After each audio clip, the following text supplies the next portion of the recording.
নমস্কার বন্ধুরা, আমি অ্যাস্ট্রোলজার সম্রাট ঘোষাল। প্রথমে আমার সমস্ত ফলোয়ার্স বন্ধুদের জানাই বিজয়ের প্রীতি ও শুভেচ্ছা।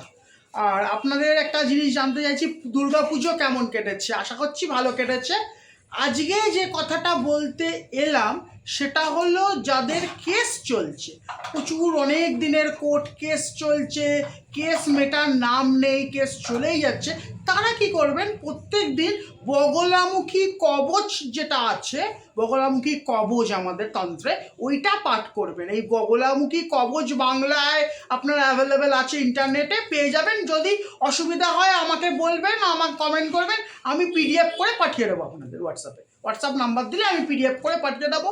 সেই নিয়ে কোনো চিন্তা নেই। কিন্তু এটা মঙ্গলবার দিন থেকে শুরু করবেন এবং প্রত্যেক দিন এই বগলামুখী কবচটা স্নান করে, কিংবা হয়তো যারা চাকরি বাকরি করে পারেন না, সন্ধেবেলা একটা ফ্রেশ ড্রেস করে, ফ্রেশ জামা কাপড় পরে শুরু করবেন। মঙ্গলবার দিন এটা স্টার্ট করবেন, কিন্তু এরপর থেকে প্রত্যেক দিন এই বগলামুখী কবচটা পড়বেন।